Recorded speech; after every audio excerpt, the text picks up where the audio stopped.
अरे यार 3 बजे फिल्म शुरू हो जाएगी, तू क्या कर रही है? बस मुझे 5 मिनट दे, मैं अभी साड़ी बदल कर आती हूँ।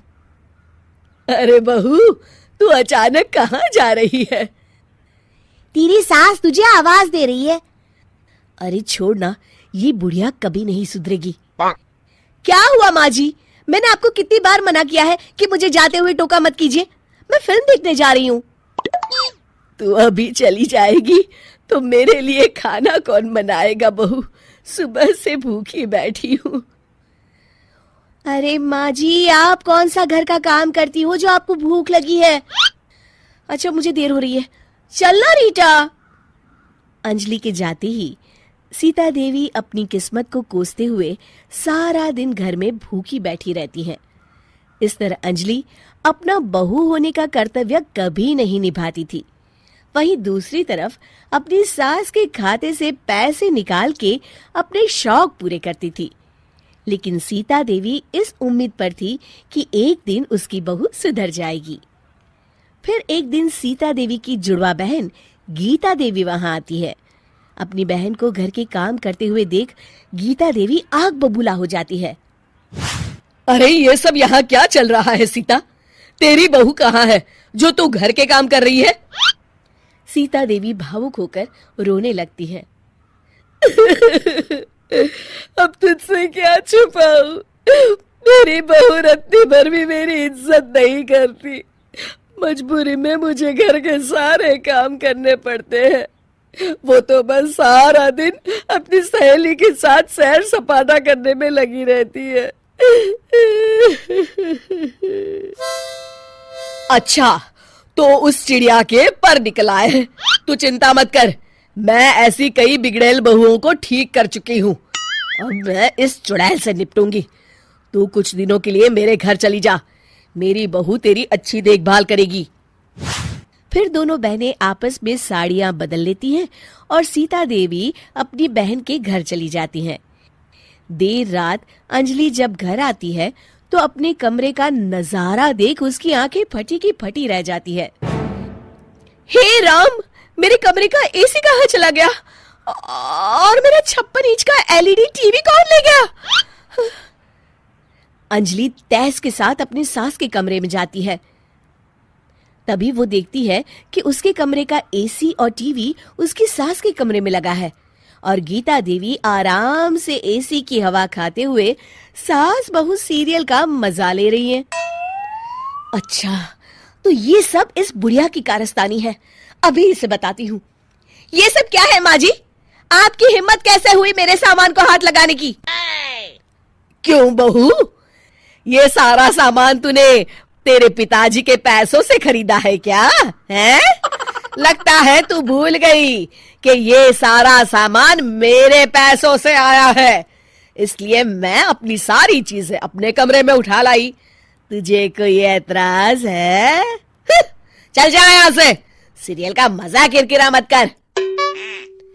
गीता की बातों का कोई जवाब नहीं बनता देख अंजलि अपने दांत पीस कर रह जाती है। अगले दिन रीटा और अंजलि शॉपिंग पे जाने की तैयारी करती हैं। अंजलि जैसे ही अपनी स्कूटी पर बैठती है तभी गीता देवी स्कूटी की चाबी निकाल लेती हैं। अरे, ये स्कूटी कहाँ लिए जा रही है? ये भी मेरी कमाई की है। माँ जी, ये तो आप हद कर रही हैं। मैं बाहर पैदल जाऊंगी क्या? हाँ, पैदल जा। वैसे भी तुझे घूमने का शौक है, मुझे नहीं। देखिए माँ जी, इस तरह मेरी सहेली के सामने मेरी बेइज्जती करके आप ठीक नहीं कर रही हैं। आप मुझे अच्छी तरह जानती हैं, बाद में आपको पछताना पड़ेगा। अच्छा, तो तू नहीं सुधरने वाली, मेरे ही घर में मुझे ही धमकी दे रही है। तेरी याददाश्त के लिए बता दूं कि ये मकान मेरे नाम पर है।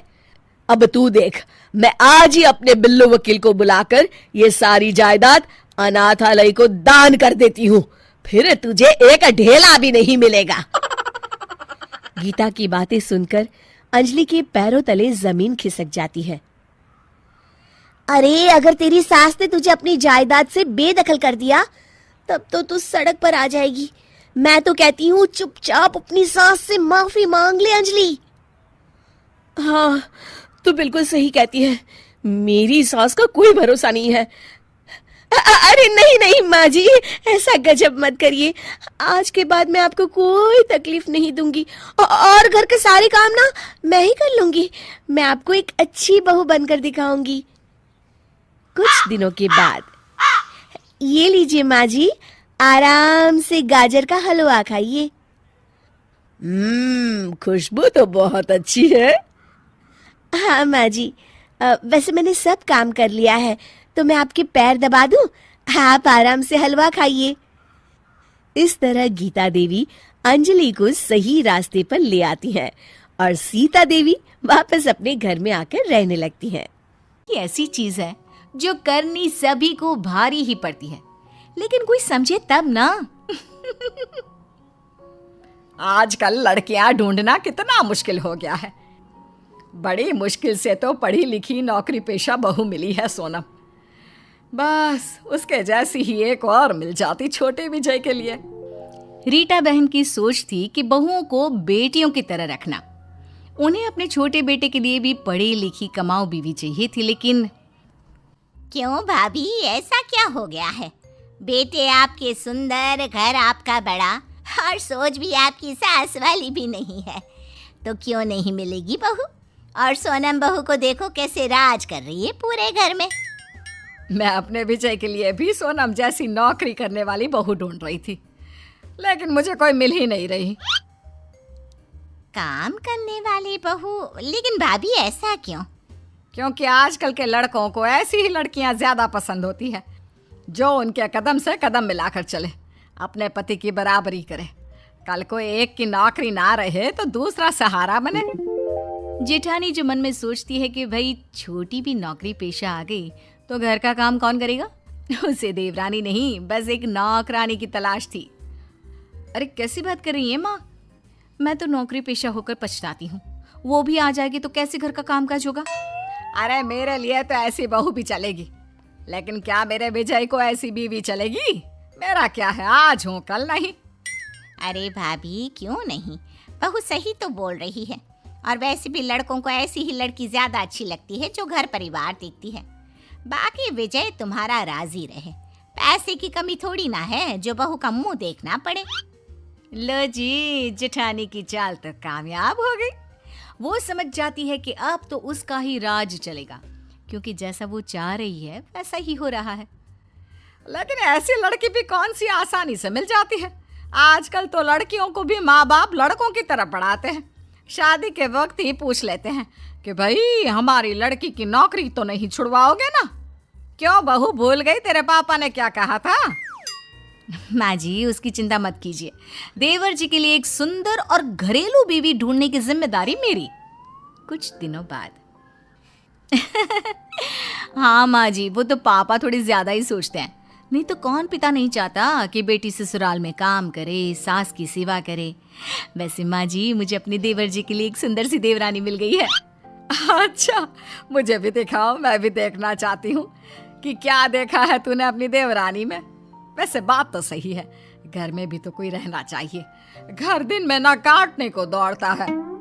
जानती हूँ माँ जी। देखिए ये है रूपाली, ये एक छोटे से गांव से है, बहुत ही सुंदर सुशील है, एकदम घरेलू टाइप। अरे मैंने तो सुना है कि पूरा मोहल्ला उस लड़की के गुणों की तारीफ करते नहीं थकता।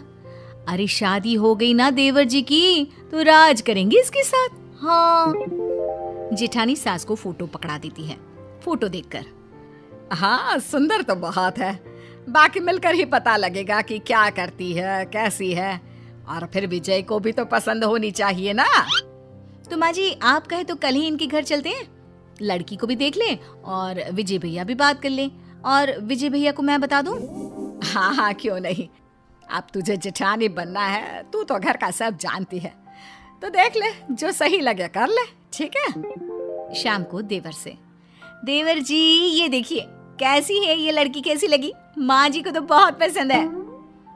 देवर फोटो देखता है, उसे लड़की गंवार सी लगती है। नहीं भाभी ये नहीं, इसे मैं सोसाइटी में कैसे अपने साथ खड़ा करूंगा? नहीं नहीं नहीं नहीं। जेठानी को अपनी सत्ता हिलती सी दिखती है।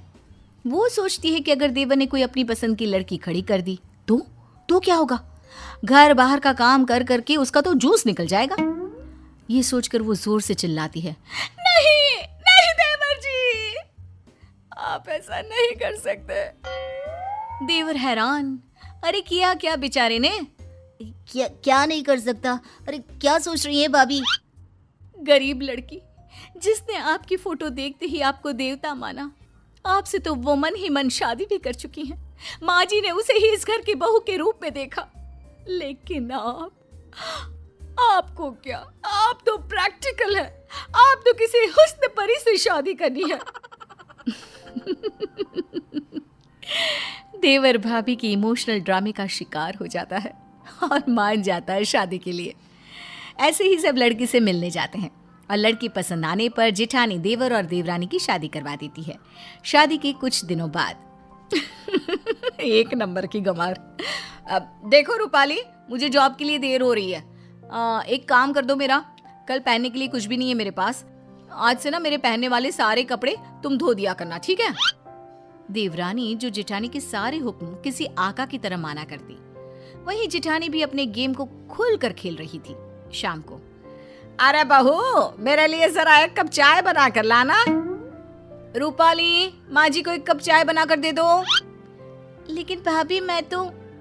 प्लीज रूपाली, मैं एक बहुत इंपॉर्टेंट काम कर रही हूँ, उसे बीच में छोड़कर नहीं जा सकती। जी ठीक है। अच्छा हुआ मैं अपने लिए एक घरेलू देवरानी ढूंढ कर लाई। अब मेरा काम बहुत आसान हो गया है। मुझे बस जॉब का काम करना पड़ता है, क्योंकि घर के काम तो प्यारी प्यारी देवरानी संभाल लेती है। वाह जी वाह, कितनी समझदार हूँ मैं। लेकिन दिन एक से नहीं होते।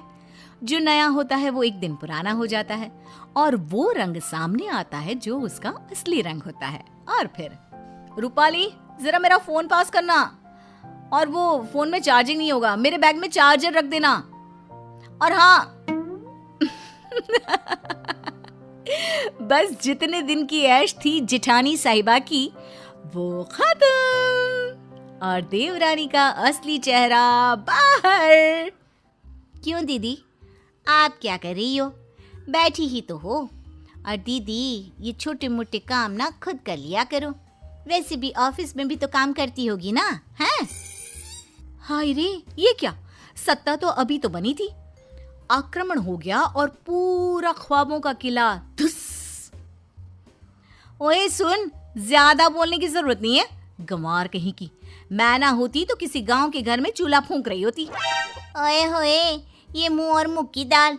मैं कहाँ बैठी होती ये आपको ज्यादा पता है। मेरी सुंदरता और गुणों की चर्चा 7 समंदर पार तक थी, तो मैं कहाँ होती ना, इसकी चिंता तो आप छोड़ ही दीजिए। अगले दिन, अरे माँ, ये देवरानी साहिबा कहाँ है? उठी नहीं है क्या अभी तक? अरे वो है कहाँ, वो तो सुबह के बस से ही गांव चली गई। और हाँ, वो बात कर ही रही थी कि सामने से जेठानी का फोन आ जाता है। सुनिए दीदी, मैं ना कुछ दिनों के लिए अपने मायके जा रही हूँ। मेरी बस का टाइम हो गया है, इसलिए मैं कपड़े और बर्तन धो कर नहीं गई हूँ, इसलिए वो काम आप ही कर लेना। और हाँ, सासू माँ का ना अच्छे से ख्याल रखना, कमाई के चक्कर में ना हवाई मत हो जाना। हाय रे, जेठानी के पैरों तले जमीन खिसक जाती है। क्यों नहीं करके गई हो? और माँ जी ने हाँ बोला था क्या जाने के लिए? और तुम्हें मुझसे पूछना चाहिए था कि जाऊं या नहीं।